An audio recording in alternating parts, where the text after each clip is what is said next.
Bung Pod. Welcome back, Wine Wonder Boy. And we got Jazzy J. Jazzy! What is a bung?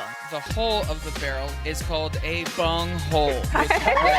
Inside the bung hole is called a bung. Wine with mayhem. That's what it's about. Welcome back to the Bung Pod. It's your boy Ian King, aka Wine Wonder Boy, and we got my co-host with me, Jazzy J. Say what's up, Jazz. Hi. Thank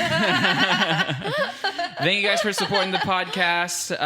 Love the support. If you can leave a 5-star feedback on whatever you're listening, how great I am, on how great we are, that would be wonderful. Also connect with us on Instagram, TikTok, X, formerly Twitter, at official Bung Pod. And this podcast episode is very exciting because we have a special guest today. We're in a special place today. We are in a special place. We are in Orondo, Washington. Why are you like this sometimes? Dude, I don't know. I just get crazy on the mic. Jesus Christ. Orondo, Washington, North Central Washington at Rocky Pond, and we have the winemaker with us.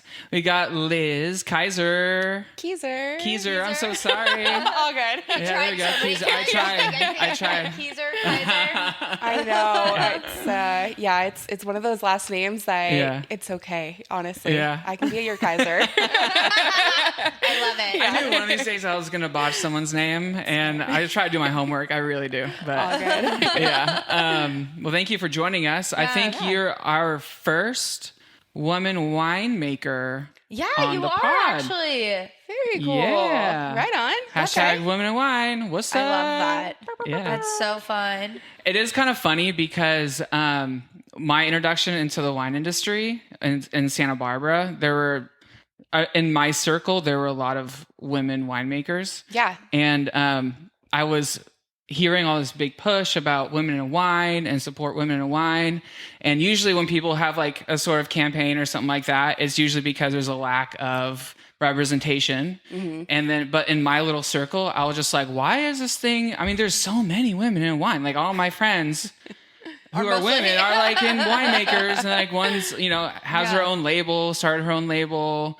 And I was like, what is this? And then I went outside of the Santa Barbara little pocket I was in, and I was like, oh, right. Yeah. Yeah. There's another world out there. Yeah. Oh, that's so fun. I didn't even realize that. Oh. Yeah. I think that that's really one of like the really awesome benefits of working in a kind of, I mean, obviously Santa Barbara is an established wine growing region, but those kind of smaller wine growing regions, there's so much more representation of really kind of who is drinking wine, but also people at all levels in the winemaking process. So yeah. I mean, when I first started, like when I was super green to the whole industry, because wine is such like, I don't know, growing up, it's always been like a quote unquote like female product. Like women drink wine, guys drink beer or liquor, whatever. Yeah, totally. And so I was like, oh yeah, like it's a female product, so it's gotta have a ton of females working there. And that wasn't the case. No, not and at all. no, that's life. I have learned. Yeah. True. You live and then you learn and you adjust. Exactly. Yeah. So your background is a little interesting. Yeah. So you came up to Washington State. Are you from here? No, I grew up in New York, actually. New York? Yeah. Like New York? New York. Wow. Yeah. So, well, not the city, but Westchester County. Okay. So I grew up in a town called Pelham, bordering the Bronx, and agriculture, wine scene was totally like a world removed from, Wow. where I grew up. I'm like and mind blown right now. my parents were really fabulous wine collectors, and it's always kind of been this background thing of like, I don't know, big holiday or family event, there's always like this ceremony around like what wine we're going to serve type of thing. Yeah. And I just thought that that's how normal families were. Yeah. Because like you don't know until you know. Right? Yeah, totally. And so I graduated from undergrad with just kind of this like insane amount of wine knowledge for a 20-year-old kid, and started working in a retail shop in New York called Zacky's. And at that time, it was one of the largest wine retailers for fine wine, and was able to grow on kind of the baseline knowledge that I already had. And there's only so much time that you can spend there before you're like, how is this actually made? And so And how old were you when you started that? 21. Okay. Yeah. So just like fresh out the gate. Yeah. And so, I mean, I graduated in kind of a crummy economy. And so it was like, everybody wanted to, find themselves at that moment, right? Like it's post 2008. People were like laid off, especially in in my area of the world where it was like Wall Street shut down basically. Right. And so, started working at this wine retailer and, started working, more on the junior buying side. And so was able to have contact with winemakers as they came into our store and really kind of bend their ear for a little bit of time, and finally found somebody who would like take me under their wing and invited me out for my first harvest in 2011. And from there, really quickly organized my life to no longer be in wine retail. So I applied to a bunch of different post-bac and enology programs across the country, and actually found my way back to New York from California, and found myself in the Finger Lakes for my enology degree. So I worked for Cornell's extension office with their Finger Lakes grape program. So learning, technical enology studies, but also having my hand on the vit side of things. And from there was really just ready to explore more, and kind of, I wanted to just work in as many different places as possible to try to like really round things out. And I think at that time I was pretty naive and was like, I'm going to start my own wine label at 22. Like, did not happen, obviously. But it brought me to Oregon and then Australia. And then, that's awesome. Where'd you go in Australia? McLaren Vale. Okay. Yeah. So I worked for Hardy Centauro, which is a super, super large production facility. It'd be like saying you work for EJ Gallo here in the States. And kind of from there stepped down in production levels, because that was, to me, a little bit of the soul of winemaking had been lost in the sauce when it's like, when it's that big. That big. I can understand containers of grapes coming in every day, just kind of like going direct to press. And so, kind of honed in my search for a full-time position and found myself in Napa, and was hired by Hall Family Wines. And that's where I would meet my really good friend and mentor in the wine industry, Steve Levesque, who was eventually hired by Rocky Pond as consulting winemaker. Nice. And so I spent 5 years kind of rising the ranks in the winemaking team at Hall. And at that point in time, just really wanted more creative license, but also ownership. I was in a role where I was a production winemaker, essentially like executing the creative vision of somebody else, and just really wanted that opportunity to play with more different varietals than what we were doing. Your little wings. Yeah, but also just kind of like try it on for size a little bit. And everything kind of came together when Rocky Pond was also thinking that they would grow their winemaking team and maybe restructure it. And so I was chirping in Steve's ear being like, I think I'm ready. Can you like keep your ear to the ground? And I'm not necessarily attached to Napa or Sonoma. I think I really want to like go outside the box on this. And he was like, sit tight. There's this really cool thing happening in Washington that I'm a part of. And just fly up for a weekend. You and Matt jump on a plane, go meet the Doof and Horse and John Ware. And then it was literally like 3 days here in Orondo, and we were signing papers, resigning our jobs, and like figuring out how we're going to move to Washington. Oh, so that's awesome. Well, it's such a great family to work for. So it's not. It's fabulous. And when you look at the broader team that they've assembled with John Ware, with his 20 some odd year with Quilceda Creek, and then you have Holly and Danny and this really just like awesome female led team here at the winery. And it was that's really cool. Yeah, it was fun. really inspiring, and got to hire my team too. And so I have like this really awesome, smart assistant winemaker who's from Chelan, and a local girl from Waterville as our cellar lead, and we get stuff done. So it's fun. Yeah. Oh, that's awesome. That's so fun. I love that. That's a cool story. Are you sure you don't need anybody else? we're growing, but not quite yet. We're pretty well staffed. Awesome. So when did you come to Chelan? What year was that? February of 2022. Gosh, it's already been that long. Yeah. So I inherited the kind of unblended components of 2020 and 2021, assembled those blends for Rocky Pond, and then 2022 was my first vintage here from start to finish. Exciting. Oh, that's awesome. That was a good year.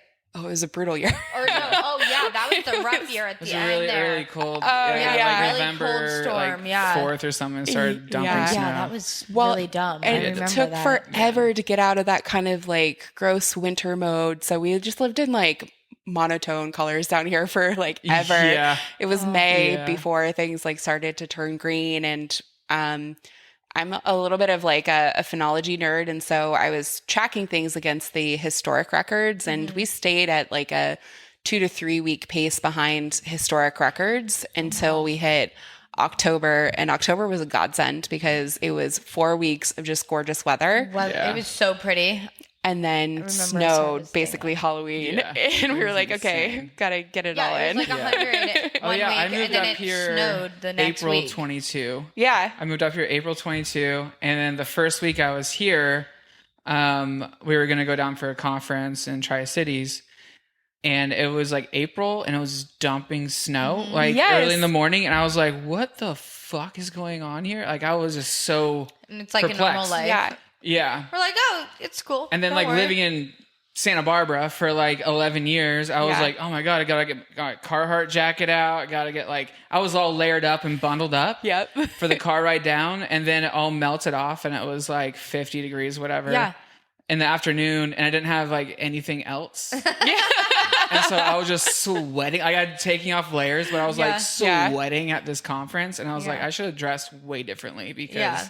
everyone And then here you is learned just like all in a you need- Patagonia jacket. I was Yeah. gonna say, then all you need is a sweatshirt or something, maybe a Yeah. light layer over that. Yeah. And it's like, oh shit. I totally All read right, this wrong. so we should introduce the wines we have today. Yeah. Yeah. Do you want to talk about the rosé, or do you want to just launch into the Doesn't reds? matter to me. We'll just skip forward. Let's go. We were just drinking a Pardon. rosé. Grenache Syrah Mourvedre. Yeah, Yeah. Rosé. it was delicious. And then this is its sibling wine, also Stratasone. So for Rocky Pond, anything that falls in the Rhone family and is a blend, we give the name Stratasone.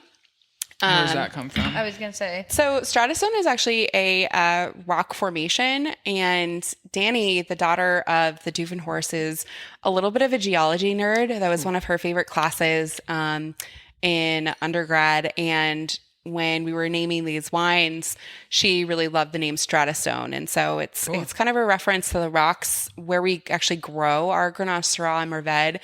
Tends to be the more like of pervasively rocky sections of our vineyards. Okay. And so, it all just kind of like ties in pretty neatly. And so this is going to be a almost 34% Grenache. We did 30% whole cluster on the Grenache, and then squeaky clean on the Mourvedre and the Syrah for the remaining, 60-ish parts. Yeah. For people listening, why do you do whole cluster? What's the point in that? So question. whole cluster can kind of bring out a little bit more of like a spicy character. Depending on the level of inclusion, it can start to shift your pH with a potassium blocker. And so it's a good way to kind of eke out a little bit more spice and texture out of varietals. And I think like it's such a traditional practice in the Rhone. But when I inherited some of the wines from Rocky Pond, I loved the texture of the Grenache, but I just wanted a little bit more than kind of like, it was a little bit in the pocket of kind of like adult Kool-Aid. And I was like, we need to funk this up. Yeah. And so Totally. whole cluster is a really easy lever to pull to kind Yeah. of like get you more on that earthy, mineral, spicy drive. So Yeah. played around with it because the fruit was really clean and pretty low risk to be able to do that. That's awesome. Yeah. So who wants to give the tasting notes here? Well, Liz, do this one. I do them all the time. Goodness. If you want to break down the wines for us. Yeah, we generally do. Well, not Ian does. Explains the color for our listeners. The notes that he gets I on basically it. quickly go down the grid, essentially. is- Okay. But like, not fully. I don't really give like, you know, But we want to explain to our listeners, medium like, minus. I don't do that. No. but Yeah. Yeah. it's a quick like tasting note for those who are listening so that they can, if it sounds interesting to them, they can go to your website and purchase it. Yeah. Or your tasting room, depending on where they're at. Okay. Also, check the show notes. All the links to Rocky Pond for purchasing wines and the wine club link will be there. Yeah. Yeah. So 2022 was a pretty cool vintage for us, right? And so for me, all of the wines across the board in 2022 have this fingerprint of just a little bit more of that cooler tone, a little bit more peaked acidity. And I really dig the tension and that kind of like palate feel when you have a little bit higher acidity. And so this is going to be a pretty traditional blend, about 34% Grenache, 33% Mourvèdre, 33% Syrah. And on the nose, I get a lot of like super spicy character, a little bit of that kind of like whole cluster greenness. And then on the palate, I always find with like GSM blends, they tend to fall into the more like medium bodied category. This one I would put in that category as well. I get a lot of kind of like spicy bramble fruit And and get a bite to it. yeah, this I love it. kind of like mineral kick too. We farm in the Rocky Reach AVA, but also Lake Chelan, and this blend is going to be 100% sourced from our Rocky Reach vineyards. And for me, there's just always this anchoring of kind of like a mineral undertow to those wines. I love that. Yeah. Which goes right into, I want to hear all about your vineyards. Yes. Yeah. So I do have photos, so like we can always post those for people to look. But yeah. give us the breakdown. Sure. So, I guess like the down and dirty history of Rocky Pond, the Duvenhorst family purchased their original acreage here in Orondo when it was still part of the larger Columbia Valley AVA. And as they were developing this stretch of land, they engaged the services of two really key people, Dick Boucher, who's, a revered grower here in Washington State, to kind of like give the thumbs up that, yeah, this is going to be good land to plant for vinifera. And then they also engaged the services of Dr. Kevin Pogue from Whitman College, who is a soil scientist. And when he came here to review the soil pit analysis, he discovered that we are actually on a fundamentally different bedrock layer than the balance of the Columbia Valley. And so Columbia Valley is going to be this big stretch of basalt as your basement layer. And we have this really tight band of quartz silica that's from about Wenatchee up to as far as like, I don't know, Lone Pine Fruit Stand. Yeah. Love So that. sorry for the local reference, but I don't know where else to say. Like 10 miles that way, right? 10 miles north. Yeah.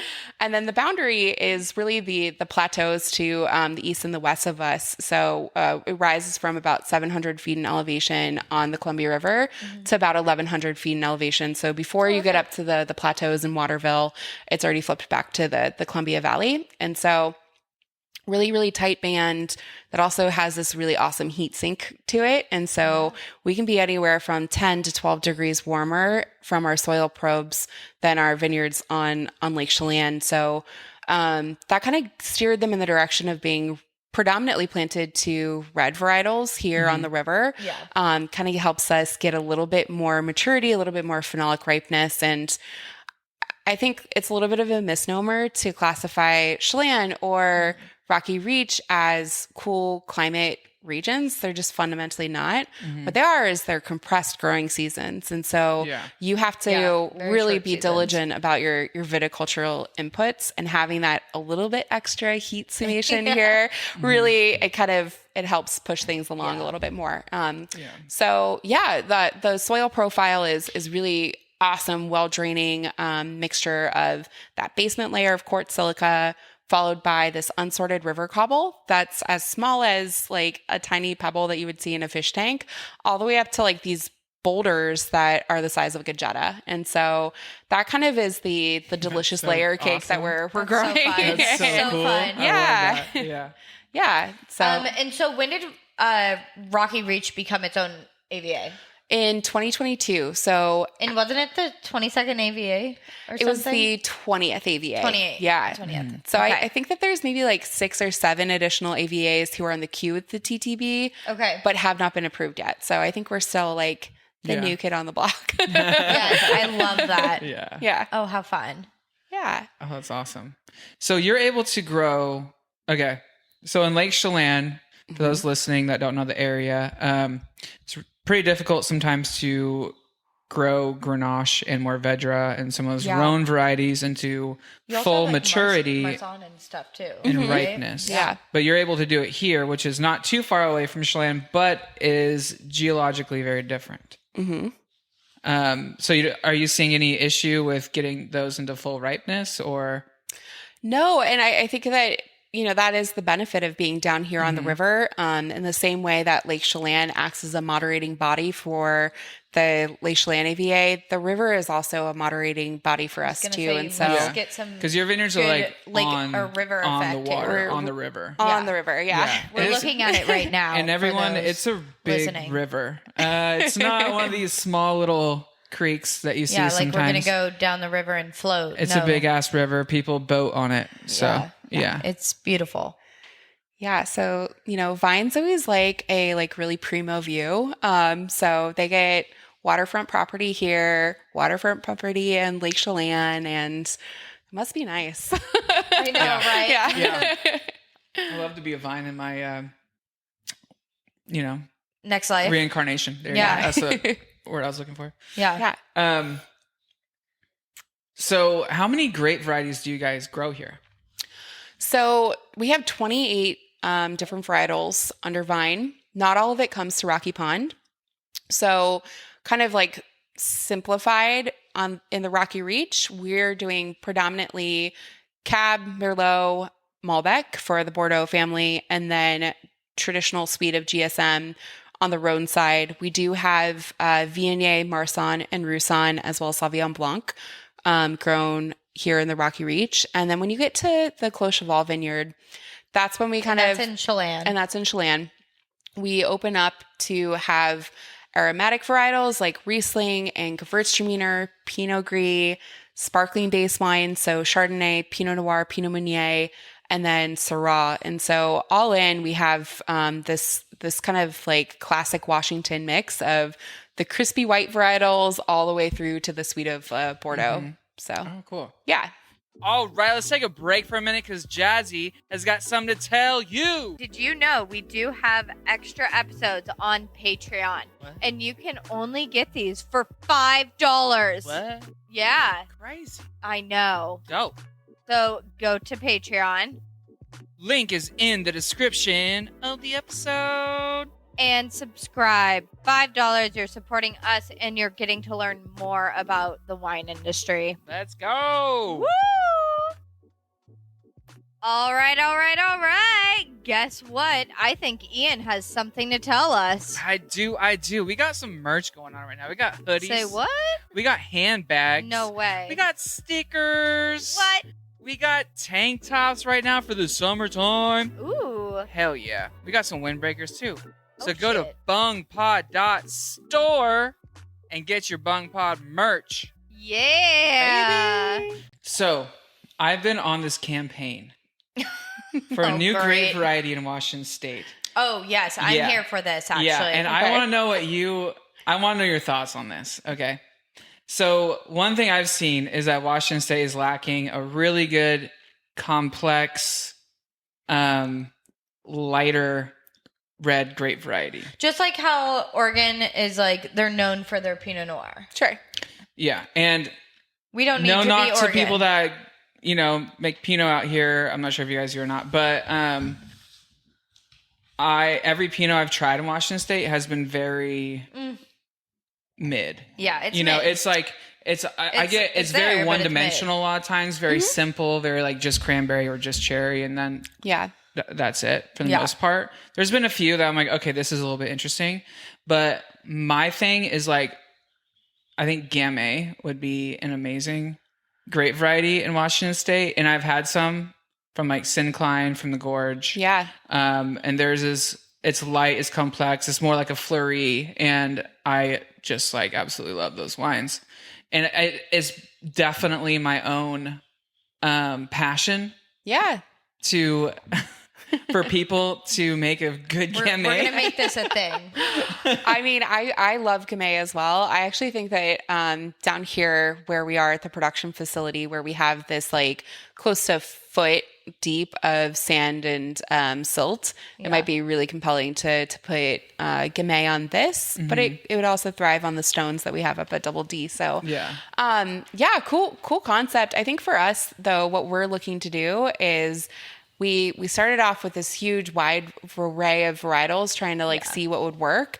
And now we're in that kind of more taper and focus mode. And so I don't know if we'll be planting any Gamay. Basically, I'm asking but you I would to love plant to Gamay see. and make it because I'm not asking very I love your much. winery, I love the wines that you make, and you would make a great one. No, but I think like It's not much to ask. Yeah, come on. Grenache to me though is kind of like that spicy, lighter red where Grenache is it's beautiful. growing Yeah, here. yeah, And it's a beautiful so wine. no, more power to you to grow some Yeah, Gamay. Grenache was but- my first love yeah. for grape varieties. Just because, like, when I first started, all I knew about was like Merlot, Cab, and Pinot Noir, and that was it. Yeah. And As everybody does. Yeah, and then when I started at Carhartt, which people can watch the last episode that we did with them, number 16, they had a Grenache, and it was a lighter kind of style, but it was very unique and complex, and it had the little sea spray thing that Santa Barbara wines a lot of times are a little closer to the ocean have. Yeah. And it was just so interesting. I was like, okay, this is what wine can be. It's not just like, Columbia Crest or whatever that I grew up, my mom, I grew up watching my mom drink. And I'm like, oh, so wine is a little more Complex in this. And then that's what started the rabbit hole into making this a career, into making wine a career.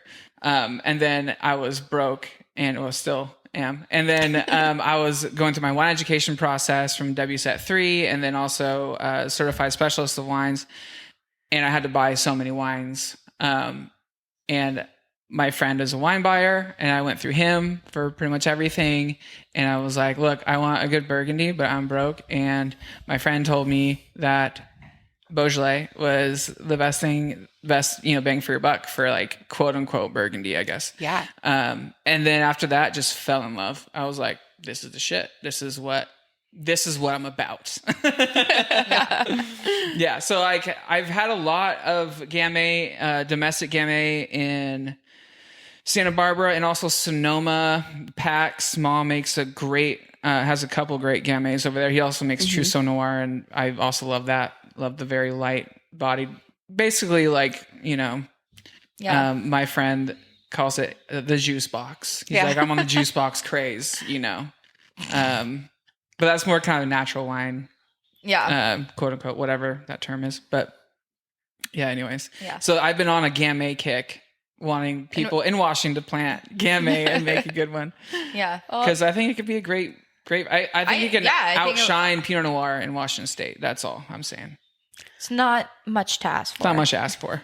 But yeah, I know. I love what you guys are doing. Are you guys also growing Tempranillo here? So we did have Tempranillo at one point in time. That was grafted over to Sauvignon Blanc. And the Muscat clone of Sauvignon Blanc at our Double D vineyard. So there's this section of the vineyard where the rows are running east-west instead of north-south or northwest-southwest or southeast. And it was really challenging to get uniform ripeness because you have a certain amount of sunlight hours on one side of the canopy and the others wasn't being exposed properly. And so kind of came in and grafted that away from any of the red varietals that were over there. And I think that the Tempranillo at the time was really only kind of going into a rosé program. So it would be cool to develop a different site with a different aspect for Tempranillo here. Because I think that could be a really viable varietal for this area. But yeah. What's your favorite grape to play with?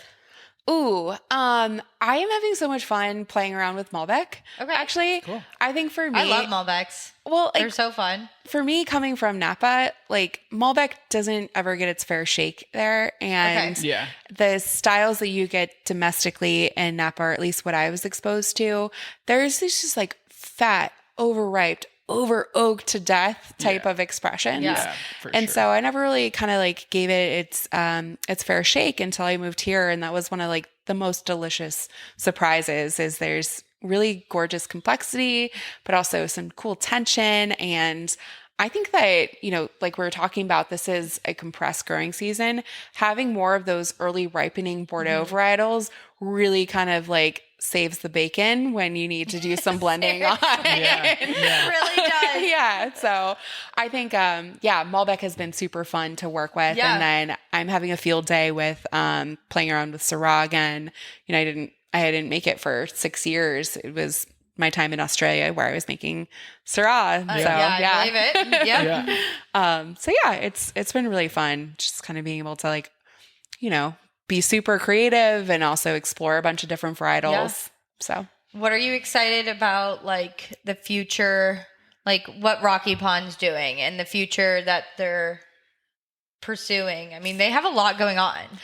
yeah. So I think David and Michelle have this passion for entertainment as well as obviously wine, but for them it's like setting a table. It needs to come with fabulous food, really great music, a place to wine and dine and then stay. And I think that like, you know, we're all from this area. We know how underserved, you know, fine hotels are Absolutely, in this area. And so they had this vision to not only develop their own wine label, but, you know, build it and they will come type of concept for here. So in development is a 60-room boutique hotel on our property, as well as fractional ownership homes. And actually this summer, and you guys should come down for some of the concerts, we are unveiling a 500-person music venue at our vineyard. Yeah. That's So awesome. it's Wait, that would really be fun. so Yeah. fun. That'd be sick. So we have kind of like some of the local faves here, like Whiskey Trail coming in, but then we fun. also, you know, the hope is to be able to draw some bigger entertainment too. Yeah, So, yeah. absolutely. Well, Oh, and man, it's just, awesome. again, it's like the Gorge. Beautiful venue. Great. Like you have the river right there. You have everything all right there. But this is like more like bougie. I like to call it Bougie. more like billionaire cowboy, you know what I mean? It's very like Yellowstone vibes. Billionaire cowboy. I love that. I love that. It's Yellowstone. Yeah.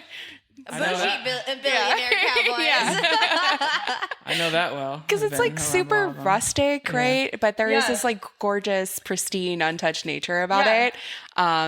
Yeah, so Absolutely. it's Well, and, their like, little slice of heaven Very here. agricultural, Yeah. and we have the wine, so obviously they're good. They're bougie, but then throw a little boutique You hotel. just love that word. I do. I love bougie. I think that might be my favorite word. And then also to have a music venue. What else could you ask for? Yeah, I mean, it's so when I was It's being gonna be a recruited by destination Rocky spot. Pond, this was all still just kind of like a dream for them. And so I stepped into Rocky Pond at a time where the foundation was poured, but no building was there. And here we are 2 years later, and it's like unveiled. And every time you talk to David and Michelle, the vision has grown yet again. And so it's Aw, really I cool love to that. see just their kind of like attack and approach on getting this Well, done. and it's So- awesome to see there's goals, because there comes a point where a lot of people will say, "Oh, this is my goal," and they come close or hit it, and then that's it. Like Yeah. they don't continue their goals. I'm kind of going through that phase right now of like, I, graduated college. I said I'd move to Chelan. I'd work at a winery. Well, I've done that. So what's my next goal? And to keep goals going is huge. And I feel like some people just, they get comfortable. yeah. That's the biggest thing. They get comfortable. And Yeah. Well, I think that's like what's so exciting about where we are and where we're farming right now. The general consensus that I get is, Chelan is going through this almost renaissance where people are thinking about viticulture in a more serious way. And that's not to not pay respect to kind of like the legends who started us here. Right. But there's this kind of like younger surge that's coming in with fresh ideas. Yes. And there's the ability to really kind of execute and get after it and be super creative. And so it's fun to be in that kind of headspace where everybody's like pushing each other a little bit to be just incrementally better and just kind of working on moving the goalpost. So that was kind of, that's the one thing I thought about when so I did one harvest here like in 2019. Yeah. And that was like one thing that me and Charlie Liebecker from Cardis really talked about. And it's like, if we can like move the needle and like encourage each other and push each other to be better, then like this would explode. Like this whole valley would explode. Yeah, absolutely. In a good way. Yeah. No, in a great way. Yeah. I mean, even I was talking to someone actually today where they brought up going down to Walla Walla, and they're like, it was so unfortunate because they were so spread out and all this stuff and you could barely find it. But I feel like we do a really good job of supporting each other and pushing each other to be better. Yeah. You know, when people come into the winery, it's not the attitude of, oh, I'm the best one, why would you go anywhere else? Yeah. But it's the fact of like, I will grab our like Lake Chelan Valley wine book that's like, here's where you should go, and I like highlight like 15 of them and like go to these destinations, like, or like try to keep it in the same area where they're staying or driving. And I think we're all trying to push each other to be better, but it also is a group effort. Yeah. And I think like celebrating the diversity too is super important. You know, at some point in time, like this could have been a different conversation where everybody is just making one Syrah and just patting themselves on the back for like growing this awesome thing. But no, you see people playing around with like maybe a Gamay Noir or, you know, diversity in grape varieties. Exactly. Gotcha. Yeah. Sorry. But also in the future. But also the other like, side too would be great. But, you know, but also different like winemaking styles and, you know, That's like different influences for everybody I here. love seeing like the sandstone and the concretes, and people are playing with different things, and even like putting it in the tank for a while and then into the concrete for a while. You know, people are playing, and I love that. Yeah. Like, get out of your comfort zone. Yeah. You don't need to be like Billy Joe down the street. Billy Joe down the street. Yeah. So what's the other wine that you brought? Yeah, so I also... The first one, let's say it again so people know, is a Stratasone. Yeah, 2022 Stratasone Red. Grenache, Mourvedre, and Syrah. Little GSM kind Beautiful. of style. And then the next one is the Studio Syrah. Yeah. So, you know, kind of keeping in line with our conversation about like being super creative and hopefully pushing the boundaries. One of the things that kind of keeps me going year after year is just this genuine intellectual curiosity. And fortunately, Rocky Pond has given me pretty wide berth to go after whatever curiosity I have at the moment. Also, like, I know, like, because we has a behind the scenes tour and you talked about that a little bit. And I just love it when companies do that and will just give free reign or like, I trust you, go ahead, play with it. And so I'm really stoked that you're in that position. Yeah. It makes me very happy.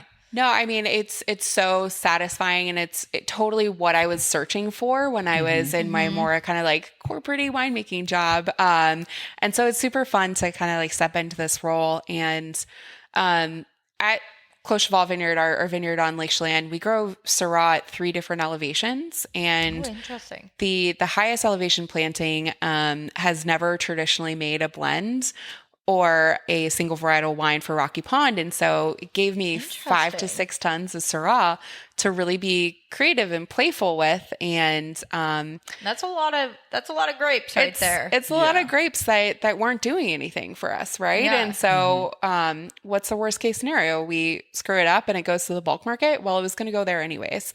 So Let's play. Let's play. And so when we were picking it, 2022, super compressed growing season, it was a mad dash to get everything in at the end. And we were picking, you know, Viognier at the same time that we were picking Cab. It was the weirdest vintage on earth in that regard. So I remember that day when we brought in this 5 tons of Syrah from the aged block there, and we had also brought in close to like 7 tons of Viognier.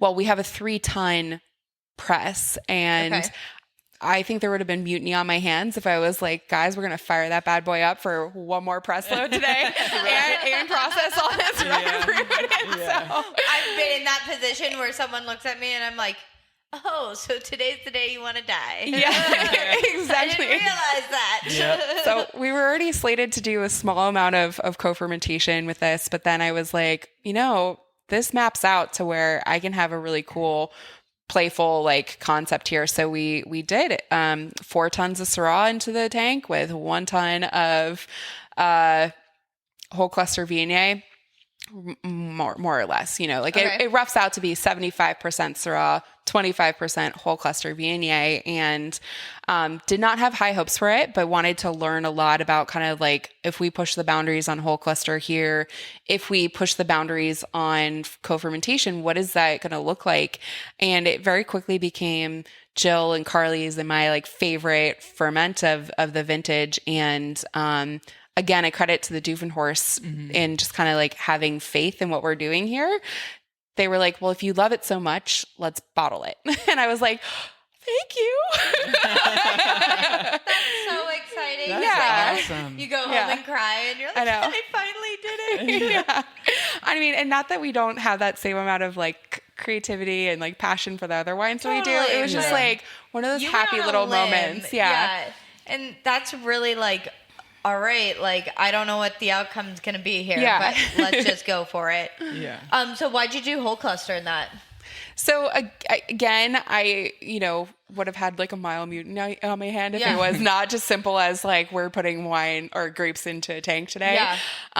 And so we were going to do whole cluster on the Syrah, but had already destemmed the majority of it. And so decided to have the whole cluster come in with the Viognier. And because that Viognier was kind of like sitting out there, it was probably closer to like 23 and a half bricks. Okay, gotcha. The Rachis had fully lignified. And so when I was Do you want to chomping on... explain what a brick is to our viewers? Sure, yeah. It's and also lignification and Rachis. So bricks is kind of like the measurement of sugar density of your wine. Yeah. And 23 and a half bricks is kind of on the medium high side for a white varietal, but on the kind of like lower side for a red. And Rachis is just a fancy word for the stem. Yep. Yeah. Yep. And so as you're going through the growing season and your vines are maturing and coming into that really yummy stage, the green tissue switches over to woody tissue. And so that's what lignification is. And, if you have a bunch of green stems, they can exacerbate some of the more astringent side of your tannin profiles. And so it was important for me in a cooler year like that to not give any more green to the fermenters. Right. Yeah. But I did want that spice and I wanted that texture that can come from it. And so it was just one of those things where like the stars aligned and it was meant to be. It was meant to be. So that's what we did. And so for me, I get this like crazy high toned aromatics on this wine. It's kind of like, are you a Viognier? Are you a Syrah? Like, what are you? But also this really cool, like spicy, chewy, almost like tea like tannin on the palate. And I think it's like, we also produce more traditional Syrah, which is going to be the more muscular and powerful side of things. Yeah. And so these side by side are just polar opposites. I hate using words like feminine or like masculine, right? But if you want to like, this is a really delicate feminine wine, but it still has that power, right? It's very smooth on the palate, and then it's just like, ooh, it's got a little kick to it, baby. I'm a little bit of a texture hound. Like, I love that. For my red wines, I want that kind of smooth and silky, suave thing. Yeah. I like a little kick of acidity at the end. I want to feel like, okay, these tannins are well integrated. It's giving structure, but it's not being like super drying and kind of like killing your palate. And on my whites, I'm like, more acid. Just bring it on. Bring it all. Yeah. I'm kind of an acid head, as just Yeah. has a Yeah. Acid full head. acid head. Yeah. Yeah. Yeah. Yeah. But like, I don't know, when I took my WSET 3 up in Napa, I was very picky on which, because when I was working at a wine shop under a wine buyer, I was helping with selecting certain wines for the wine shop. And so I'd meet with reps, and there's this one rep who came in and she was like, "Oh, you're going to love this tasting. It's all, retail $150 plus, all Napa wines." And I was like, okay, we'll see what happens. And then I didn't like any of them. And she just was a little upset, or not upset. She was just like taken back. Yeah. But also in our demographic that was in Santa Barbara, they just didn't buy a lot of Napa wines either. And so it doesn't really matter if I like them or not, because I still have to talk to the wine buyer about purchasing them for the wine shop if I think it would be a good thing to curate the shop for. Right. But I just didn't like any of them. And because they're all the same. Yeah. It's like, Seriously, it is, like, so. Don't get me wrong, I love Napa. There's certain wineries that I absolutely adore. So it's like Frog's Leap and Height Cellar. Big fans of those people. When I went to my WSET 3, I did like a whole weekend of it, because I've never been there before. And that was my first time. So I was like, okay, cool. So let's just do a whole weekend. I bounced around a bunch of different wineries, and it was really fun because like, I don't necessarily, it's just my personal experience. My personal opinion is like, I just don't really like overripe and over oaked wines. And that's what a lot of people who go to Napa who have a lot of money and they just build up this big thing and they're like, okay, cool. And it's all very like systematic and very formulaic. And they're like, I want this style of wine. Like, okay, cool. Let's pump it up. Yeah. That's what's Robert Parker likes or whatever. And, but like certain, but there's also a ton of like amazing gems in Napa as well. And people are growing things other than cab. Yes. It's mostly cab, but it's, Yeah. It really is. yeah. But like I really gravitate towards some of those more kind of, I don't want to say French or Bordeaux-like cabs that are made in more delicate style. That are More of like a Coruscant, Mathiasen vibe. Yeah, exactly. Yeah, I love them. Exactly. Yeah, absolutely. And so that's what I was like, okay, this opened my mind a little bit more to like the Napa area. And like, it's just because I don't like huge wines, but I think they also have a place on the dinner table as well. So Yeah. No, for sure. I mean, where I was before in Napa, we had, we sourced fruit from 18 different AVAs in Napa, in Napa County. And we quite seriously made 12 different expressions of Cabernet. And it was at some point in time, like 4x4, 4x4, 4x4. I need some acid. I need some like life and brevity. And so it was like Let's change this up. Yeah, it's been fun what working with like happens. cab of a different style here in Washington. So let's do a carbonic Cabernet. No, just kidding. Yeah. no. Yeah. That'd be crazy. Yeah. Well, do we want to wrap this up and bring it on to the Patreons? Patreon? Yeah, let's do it. Thank you guys so much for listening. Liz, you are absolutely amazing. Thank you so much for inviting us here or letting us crash your spot and the tour. And you are very knowledgeable and amazing. So everything, all the social links will be in the show notes. So it'll be the first thing that you see in the show notes. So go there. All the links to their socials and also the website and wine club. So go there and click on that. Yeah, go to Rocky Pond's website and visit their tasting rooms. Super cute. Yeah, they have tasting room in Wooden Creek, Woodinville area, and then they're also in Lake Chelan. Is there another one as well? Leavenworth, right? Leavenworth as well. Leavenworth. Yeah. So go check it out. Check the wines out. They're amazing. Yeah. Thank you guys. Thanks for Thank having you. me. All right. Well, Oh, shoot. Sorry. I messed this up. oh my God. I need wine in my, I can't cheers an empty glass. That's just like, that's rookie rude. mistake. Cheers. Cheers.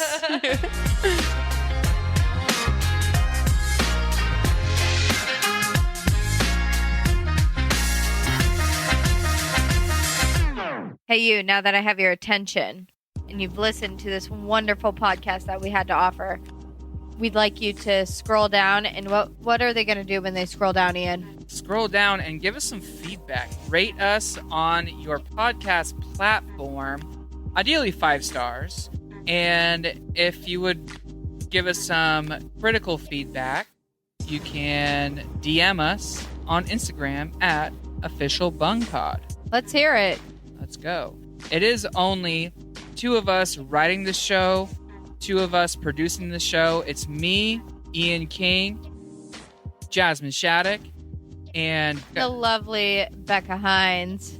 as our producers. And our writers are me, Ian King, and Jasmine Shattuck. let's go. Let's go.